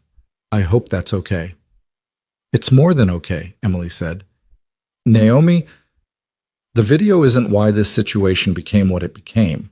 It helped. But the documentation, the witnesses, the pattern, that's what's going to matter. You lit the match, but the material was already there. Naomi looked at her for a long moment. He told the parents on Monday that you came looking for a fight. I know. I was in that class for 14 months, Naomi said. I know who came looking for what, Sam. Thursday evening, Renata filed the civil complaint. Iron Ridge Martial Arts, LLC, Marcus Hale individually, and Sandra and Dale Price as investors, named, served, on the record. Defamation, professional harm, pattern of conduct, supporting exhibits including the audio from Monday's parent meeting, which Renata had determined was legally recorded under state single-party consent law. The filing was a matter of public record, which meant the Redstone Community Board knew about it by Friday morning. Gloria Fenn posted the case number and a link to the court filing system. Sandra Price's I Wish All Parties Well post got 300 additional comments. The blogger who'd asked Emily for an interview 2 weeks ago published a summary of the filing with links to the public documents, which meant the story was no longer just in community group threads. It was reported. Hale issued a statement through an attorney Friday afternoon. 2 paragraphs.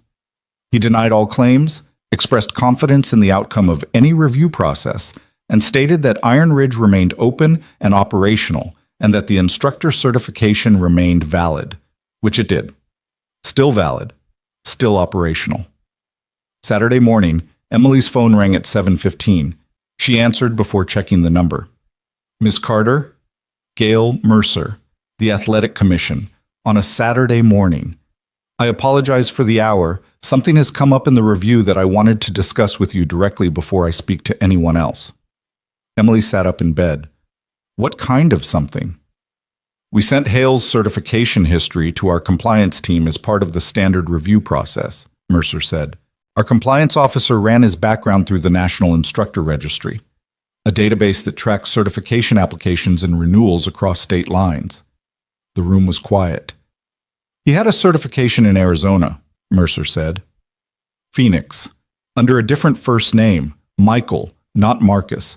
The certification was suspended in Arizona 4 years ago following a conduct complaint from a private security firm. He allowed the suspension to finalize, waited 2 years, and then applied for a new certification in Colorado under Marcus, his middle name, with a modified application that did not disclose the Arizona suspension. Emily was completely still. He didn't just have a history, she said. He hid it, Mercer said. Specifically and deliberately. A non-disclosed prior suspension is a grounds for immediate revocation of his current certification and a permanent bar from recertification in Colorado. What I need from you is confirmation that the Phoenix information you may have access to through whatever channels you used is something you'd be willing to formalize. Voss, Emily said. His name is Voss. He has names of former employees. Can you give me a number for him today?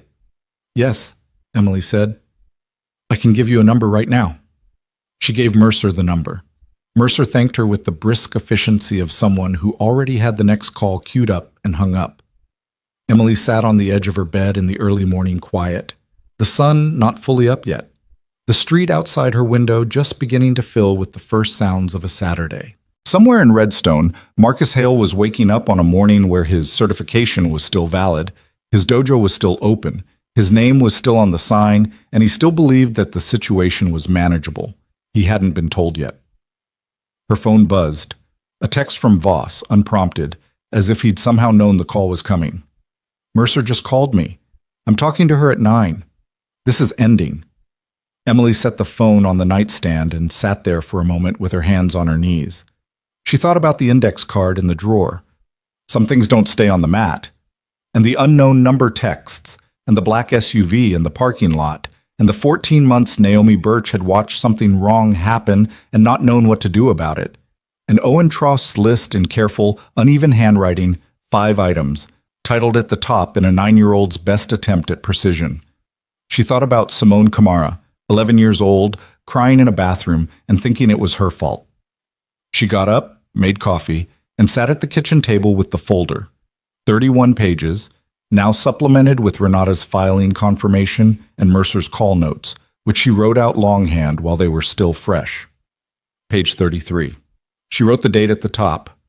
Wrote Mercer call took. Saturday, a.m. Wrote what had been said, in order, without interpretation.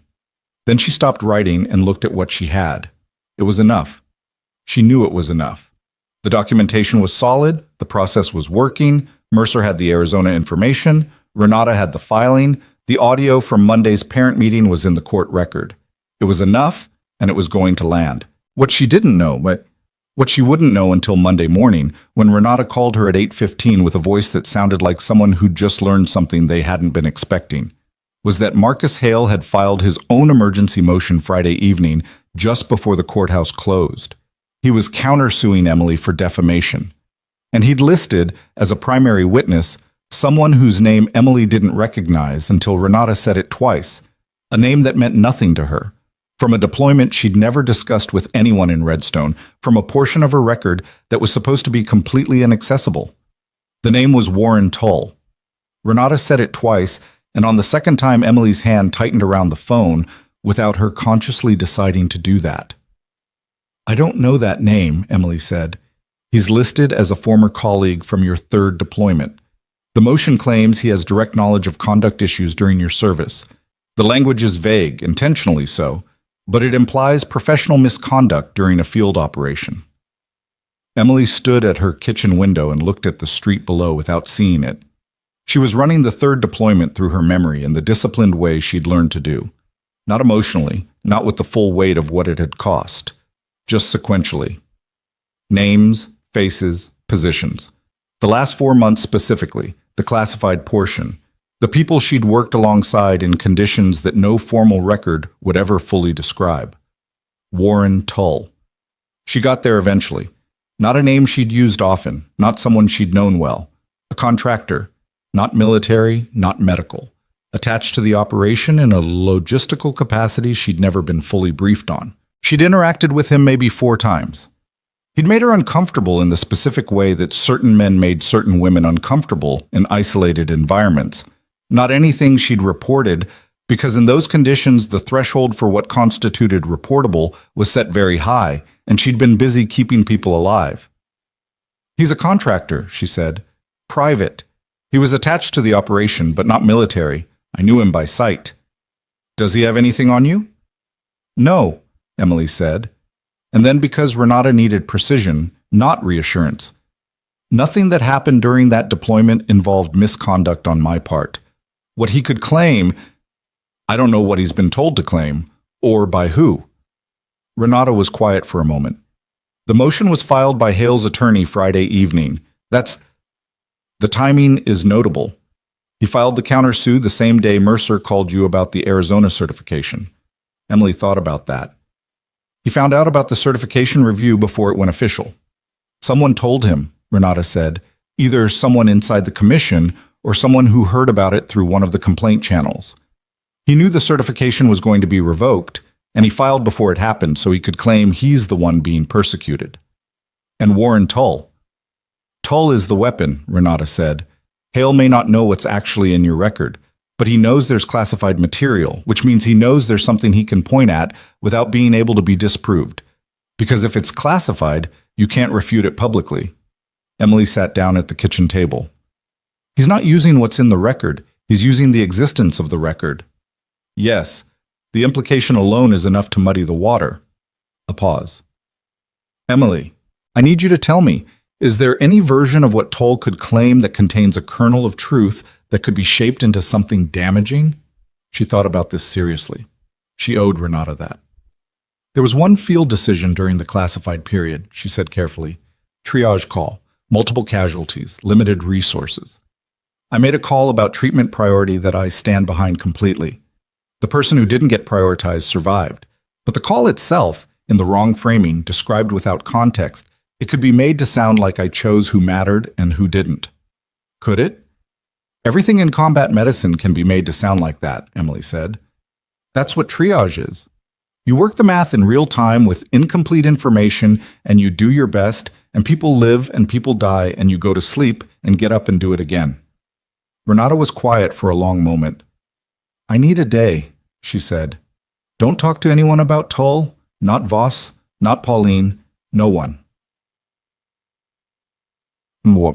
She called Voss anyway. She knew she was going to before she'd finished the call with Renata, and she made herself wait 20 minutes before she did it, mostly to honor the spirit of the request even while violating the letter of it. Tull, she said when Voss answered. A pause. Say the name again. Warren Tull. He's listed in Hale's countersue as a witness with knowledge of my third deployment. A longer pause this time. Warren Tull was not military. No, contractor. What's he claiming? Nothing specific yet. The motion is a framework. It implies misconduct without specifying it, enough to slow things down, maybe enough to shift the public narrative back. Voss exhaled slowly. Hale found him. Or Tull found Hale. Or someone connected them. Emily set her elbow on the table and pressed 2 fingers to the space between her eyebrows. Voss, do you know something about Tull I should know? Another pause. This one had a different texture. I know that the operation your last 4 months were attached to had some private contractors whose conduct was reviewed afterward, Voss said. I know that at least one contractor was separated from that operation for cause. I don't know if Tull was one of them. Find out, Emily said. Emily, I know. I know what I'm asking. She dropped her hand from her face and looked at the table. If Tull has a record of his own from that operation and Hale's attorney doesn't know about it, then he's not a weapon. He's a liability. But I need to know what we're working with. Give me until tomorrow morning, Voss said. She gave him until tomorrow morning. She cooked dinner, which she almost never did on weekdays, because she needed something that required her hands and produced something tangible. Rice, vegetables, piece of salmon she'd had in the freezer since whenever. She ate it standing at the counter and then washed the pan and stood in the kitchen with clean hands and let herself feel the particular weight of the situation in full, not managing it, not processing it into action items, just feeling it. It was heavy. That was the honest answer. She was tired in a way that went past the physical, tired of being the person who kept having to prove things that shouldn't have required proof. She'd proven it in the dojo. She'd proven it with the documentation. She was now going to have to prove it again, in a different arena, against a claim that couldn't be directly refuted because it was designed not to be. She thought about Simone Camara crying in a bathroom, thought about Owen Trost's 5-item list, thought about the construction worker with the drain tube who'd settled down when she explained it clearly and the elderly woman with the sepsis who'd waited too long because she hadn't wanted to be a bother. She wasn't going anywhere. Dumped. Voss called at 7:15 Tuesday morning. Warren Tull was separated from the operation in month 3 of the classified period, he said, and his voice had the particular flatness of someone delivering information they've confirmed from multiple sources. The separation was for cause, specifically, unauthorized disclosure of operational details to personnel outside the security perimeter. He was removed, his clearance was pulled, and he signed a non-disclosure agreement as a condition of avoiding formal prosecution. Emily was very still.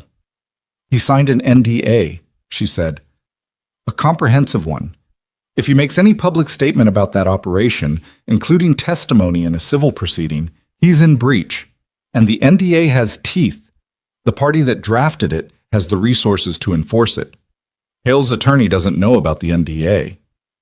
Hale's attorney found a contractor with a grudge and a connection to your classified record and thought he'd found a key, Voss said. He didn't know what the lock actually was. Emily let out a breath. Does Wiley know about this? I think Wiley is about to know about this, Voss said carefully, because the moment Tull's name appears in a public court filing referencing that operation, the people who drafted that NDA are going to have a very strong interest in making sure he doesn't testify. They'll move to block his testimony. Before the end of the week, Voss said, without Emily Carter having to do a single thing. She sat with that for a moment. The architecture of it was almost elegant in the impersonal way that systems operated when all the pieces landed in the right configuration. Hale had reached for a weapon and grabbed something that was about to detonate in his own attorney's hands. Voss, she said, thank you. Don't thank me, he said. Just finish it. Renata had arrived at the same conclusion independently by Tuesday afternoon after her own research into the contractor separation records that were accessible through the court system's discovery process.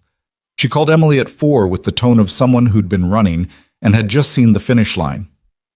His attorney filed a witness who is under a binding NDA that prohibits exactly the testimony they've listed him for, Renata said. I'm filing a motion to exclude Tull's testimony by end of day. When the NDA surfaces in the proceeding, and it will, because the drafting party will intervene, Hale's countersue loses its only novel element.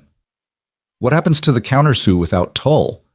It becomes a defamation claim with no supporting evidence from someone who is actually present, Renata said. His attorney can argue that you damaged Hale's reputation by documenting things that happened, which is not defamation, that's just documentation. A pause. The countersue doesn't survive the week, Emily. She said it with professional certainty, not performance. Renata Voss was not a dramatic woman. She was precise and prepared, and she didn't make claims she hadn't earned. Emily believed her completely. What about the certification? Emily asked. Mercer's office is moving fast. The Arizona non-disclosure is a hard violation. There's no interpretation where it isn't. I expect the revocation to be formalized by end of the week. And the civil case? Still active. The countersue will be dismissed. Our case proceeds. But Emily, Renata paused. I want to talk to you about something. The other plaintiffs, Sully, the Trost family, Britt Kamara, they have individual claims that I think are stronger now that the pattern is fully documented and the Phoenix history is on the record. I'd like to recommend they each retain counsel and pursue their own cases, with this documentation as the foundation. They should, Emily said immediately, use everything I have, whatever helps them. I thought you'd say that. They were there before I was, Emily said. This was already happening. I just showed up at the right moment. The certification revocation came through Thursday. Gail Mercer called Emily directly at 9 in the morning, not required, purely a courtesy, and read her the official language. Marcus Hale's Colorado instructor certification was revoked with immediate effect, grounds being deliberate non-disclosure of a prior suspension in Arizona. He was permanently barred from recertification in Colorado, and the revocation would be reported to the National Instructor Registry, which covered 43 states. He can appeal, Mercer said. He has 30 days. Will it succeed? The non-disclosure was deliberate and documented, Mercer said. No, it won't succeed. Emily thanked her and sat for a moment after the call ended. Iron Ridge was still physically open. The building, the mats, the sign on Callaway Street. But without a certified instructor, it couldn't operate as a martial arts school. The LLC investors, the Prices, would have to either find a certified replacement or close. Renata had confirmed that the civil case created enough liability exposure that the investors were already in conversation with their own attorneys about settlement. By Thursday afternoon, a notice appeared on Iron Ridge's social media page. Brief, unsigned, in the flat language of legal counsel. Iron Ridge Martial Arts will be temporarily suspended pending administrative review. Current class enrollments will be refunded in full. We apologize for the inconvenience. 13 minutes after that post went up, Gloria Fenn posted a screenshot of it on the community board with the caption, "Temporarily suspended." This is what accountability looks like when people don't give up. The comment thread ran to 400 responses before Emily stopped having it reported to her. Hale's countersue was dismissed Friday morning. Renata texted the case number and the single word, dismissed. Emily was between patients at Redstone General, standing in the hallway with a chart she'd been about to open. She read the text and stood there for a moment, and then she opened the chart and went to see her patient. The countersue's dismissal didn't make the news the way the initial video had. There was no 23-second clip of it, no shareable moment, no image. It was a court document filed in a county system at 9:47 a.m. on a Friday, and it simply said that the claim lacked merit and was dismissed without prejudice to refile, which Renata had told her was standard language that meant nothing because Hale had nothing left to refile with. The community board knew about it by noon. By early afternoon, Trent Okafor had posted a brief characteristic response. Court dismissed Hale's countersue this morning. Per my previous comment from 3 weeks ago, least he could do. Naomi Birch liked the post. So did Owen Trost's mother. The settlement meeting happened the following Tuesday, 11 days after Renata filed the civil complaint. Emily hadn't been sure it would settle. Renata had been cautiously optimistic. The investor exposure, the revocation, the dismissed countersue, the Phoenix employment history all pointed toward a party that had run out of defensible positions and knew it. But settlement required the other side to accept that, and acceptance wasn't always rational. It was rational this time. Dale and Sandra Price attended through their attorney. Hale's civil attorney attended. Hale himself was not present, which Renata had predicted. The absent defendant was usually someone who'd been told the settlement terms were acceptable and had decided that watching them formalized in person was more than he could manage. The terms were documented and signed before noon. Iron Ridge Martial Arts LLC would issue a formal written public apology to Emily Carter, acknowledging that the defamatory posts contained false statements about her professional record and that the statements had been made without factual basis. The apology would be published on the dojo's social media page, the Redstone Community Board, and submitted to the court as part of the settlement record. Emily received a financial settlement she was not permitted to disclose an amount, which was fine. The number wasn't the point, and never had been.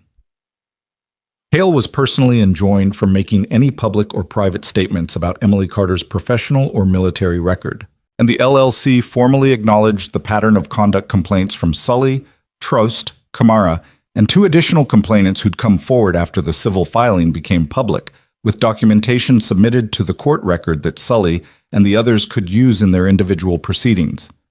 Renata slid the signed documents across the table toward Emily. Emily looked at them for a moment. 31 pages in the original folder. This was 4 pages, signed, witnessed, dated. Less paper than the documentation that built it. That was always how it went. The work was enormous, and the resolution was a signature. She picked up the pen and signed. All right. The public apology went up on Friday afternoon. It was 3 paragraphs drafted by the LLC's attorney and vetted by Renata to ensure every false statement was specifically retracted. The first paragraph named Emily Carter directly and stated that prior posts containing claims about her nursing license were false, that her professional record contained no disciplinary actions, and that the LLC retracted those statements fully and without reservation. The second paragraph acknowledged that Iron Ridge's head instructor had engaged in a documented pattern of conduct towards students and parents that did not meet the standards of a professional instruction environment. The third paragraph was an apology to all students and families affected. It was not a warm document.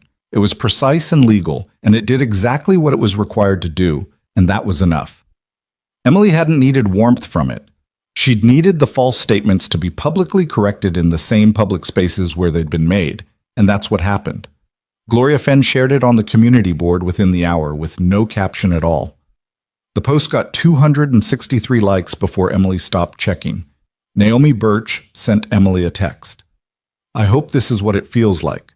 Emily wrote back, "What does it feel like?" Naomi, "Like something that was tilted got set level." Emily looked at that for a moment and then put her phone in her pocket and went back to work. She told Danny on Saturday.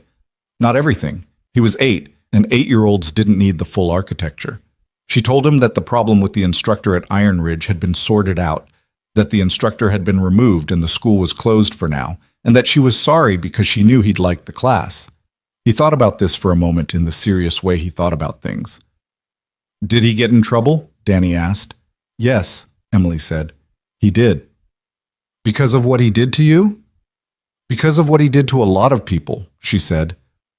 "I was just the one it happened to in front of a camera." Danny turned this over.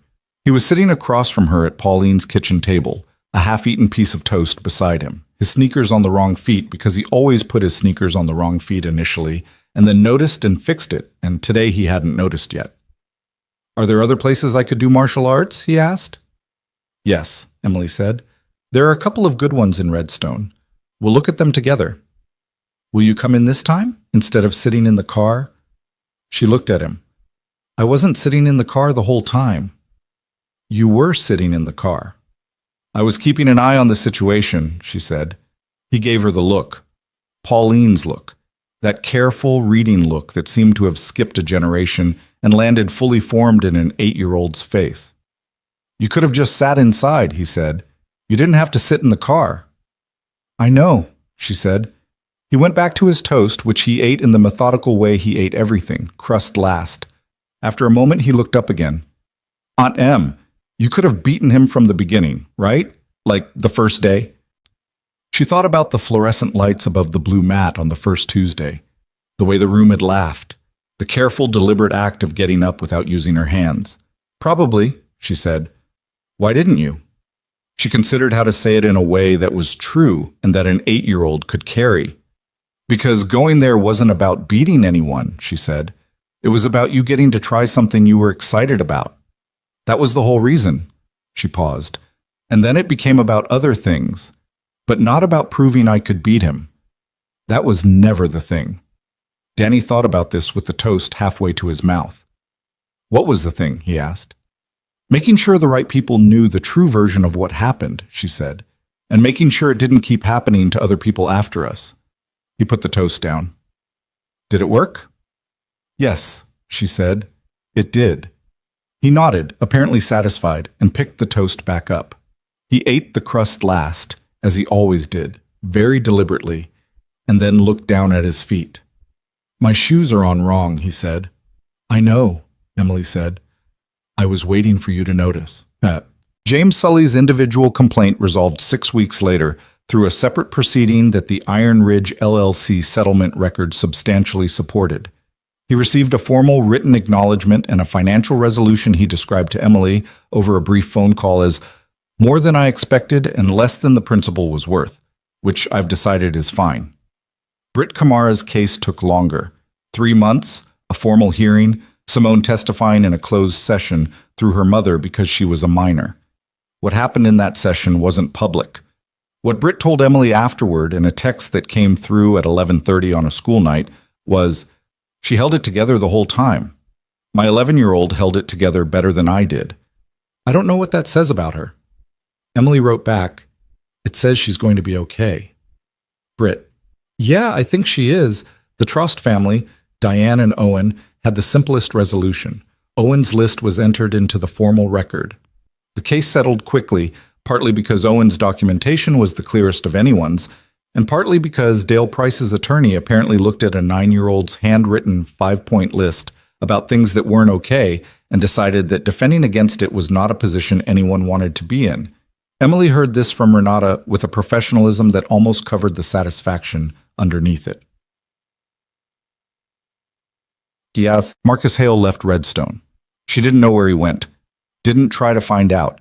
She heard through Voss, who'd heard through someone else, that he'd relocated somewhere outside Colorado, that the National Registry flag meant he couldn't instruct anywhere in 43 states, and that the private security industry, where he'd apparently hoped to land, had its own background check infrastructure, and the Phoenix employment record was part of it now. He didn't take everything with him.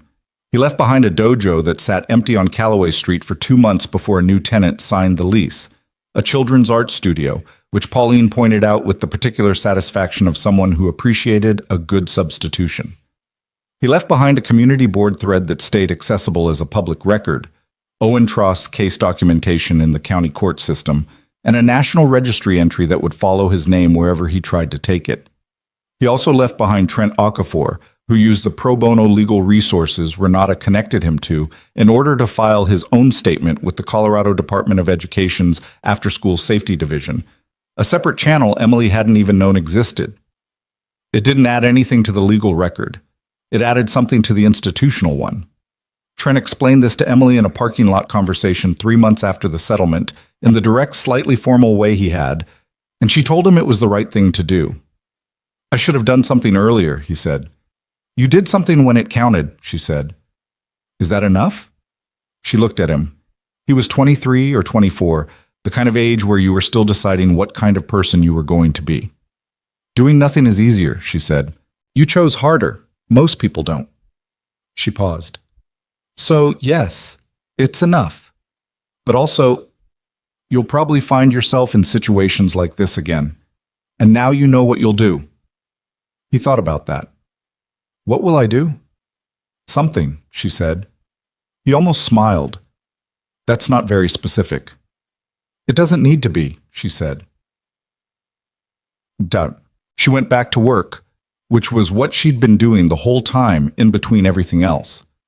The stroke patient from her first long shift of this whole story had long since gone home. The construction worker with the drain tube had come back in, a different complaint months later, a respiratory thing that turned out to be nothing serious. And he'd recognized her at triage and thanked her again for explaining the drain, which he'd apparently described to 3 people as the clearest explanation I've ever gotten from anyone in a hospital. Emily had thanked him and moved on to the next patient. That was the work. That was what it actually looked like most of the time.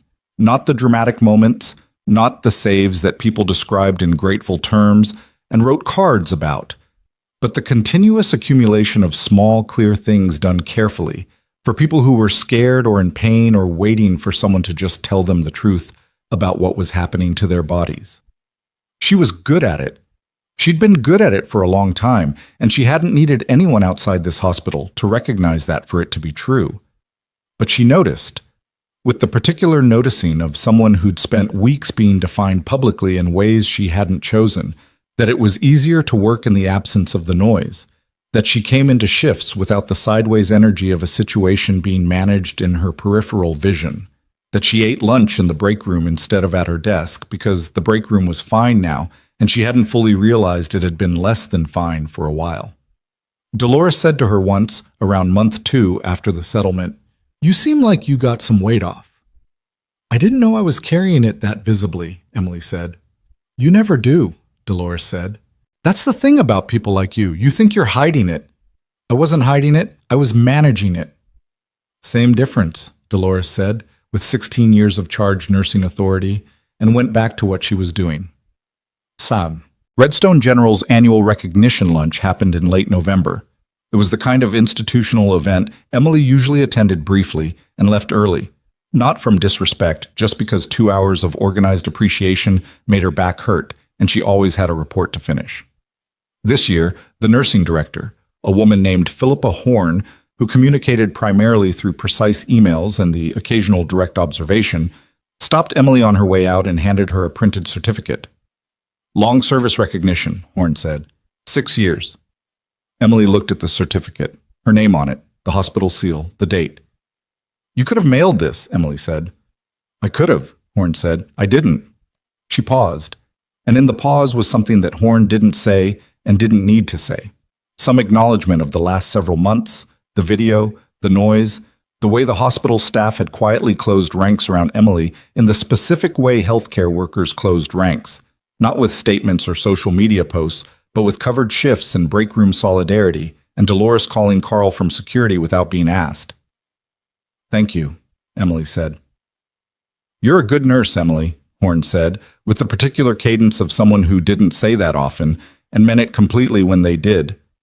You were that before any of this. You'll be that long after. Emily looked at the certificate for a moment. I know, she said. And she did. She'd always known it. That was the part that nobody who dismissed her had understood, that she didn't need their recognition for the thing to be true. The truth had been load-bearing long before anyone else saw it. What had changed was not the truth. What had changed was the paper record around it, the public acknowledgement of it, the clear corrective line drawn through the false version. The truth needed those things not for itself, but for Owen Trost and Simone Camara and James Sully and Naomi Birch, and everyone else who needed to see that the system could eventually, imperfectly, be made to reflect what was actually real. That was worth the wait of the last several months. All of it. What? Danny found a new martial arts school in January. Mesa Creek Training Center on the other side of Redstone, in a building that had actual signage and a website that listed all the instructors' credentials and the complaint process, which Danny noted was easier to find than the one at Iron Ridge, having apparently Googled this independently. The head instructor was a woman named Ro Castillo, former collegiate wrestler, patient in the particular way of someone who'd taught children long enough to know that patience was the whole job. She watched Danny's footwork in the first class and told him his base was solid, which made his face do the thing that Emily had been watching it do since he was born, the private, contained pleasure of being seen accurately. Emily sat in the folding chairs along the wall. She sat there the whole class. When the class ended and Danny came over with his bag, he looked at her with the Pauline look, the reading, careful look, and said, "You stayed." "I stayed," she said. "The whole time?" "The whole time." He thought about this. "Even the footwork part?" "I messed up the footwork the second time." "I saw," she said. "You fixed it on the third." He seemed satisfied with this. He picked up his bag and they walked toward the door, and outside the winter air was sharp and clean, and the parking lot was lit by the kind of overhead lights that made everything look slightly more real than it was. At the car, Danny stopped. "Aunt Em," he said, "why did you go to the dojo that first time, even after he knocked you down on Tuesday?" She unlocked the car, thought about the question honestly. "Because you asked me to take you," she said. "And some things you do because the person you're doing them for matters more than the discomfort of doing them. Even if someone knocks you down in front of everybody, getting knocked down isn't the problem," she said. "Getting knocked down and deciding the floor is where you belong, that's the problem." Danny got in the car.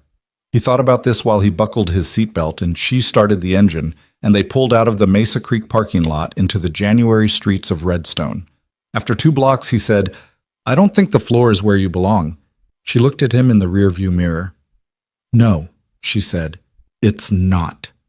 She drove them home through the dark, through the ordinary streets of an ordinary town that had been, for a few weeks, briefly extraordinary, and was now itself again. The stick figure drawing was still on her refrigerator when she got back. Red cross on the shirt, stethoscope around the neck, Aunt Emily in careful, uncertain letters. She looked at it for a moment before turning off the kitchen light. Some things you carry because they're worth carrying.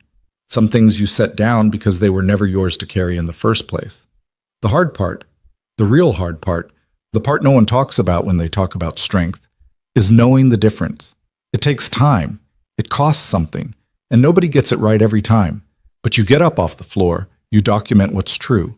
You find the people who were hurt before you, and you add your voice to theirs. You do the work through the proper channels, even when the proper channels are slow and frustrating and don't feel like enough. And when someone tells you that the quiet woman in scrubs couldn't possibly be the thing that